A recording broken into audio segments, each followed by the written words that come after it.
આસ્થા અને શ્રદ્ધાનું પર્વ એટલે કે હોળિકા દહનનો કાર્યક્રમ દાહોદના મુખ્ય હોળી એટલે કે મહાત્મા ગાંધી ચોક ખાતે મુખ્ય હોળી પ્રગટાવવાનો કાર્યક્રમ યોજાયો હતો.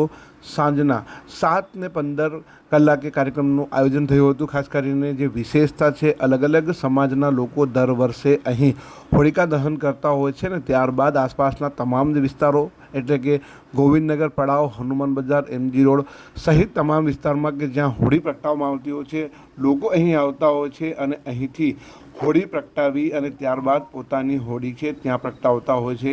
મોટી સંખ્યામાં લોકો, અલગ અલગ સમાજના લોકો, અલગ અલગ મંડળના લોકો ઢોલ નગારા સાથે અહીં પહોંચતા હોય છે અને ત્યારબાદ આ તહેવારમાં સંમલિત થતા હોય છે. પોલીસના ચુસ્ત બંદોબસ્ત વચ્ચે તેની શરૂઆત થતી હોય છે.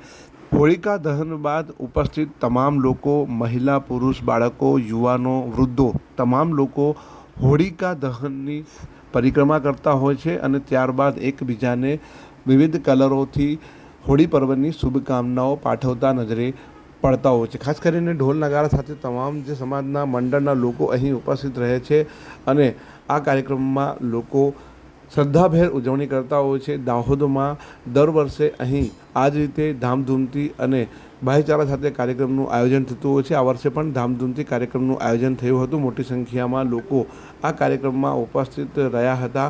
ખાસ અલગ અલગ વિસ્તારોમાં જે લોકો કાર્યક્રમ થતા હોય છે તેઓ પણ અહીં ઉપસ્થિત રહેતા હોય છે. પોલીસના ચુસ્ત બંદોબસ્ત વચ્ચે આ વખતે પણ શાંતિપૂર્ણ માહોલમાં કાર્યક્રમ યોજાયો હતો.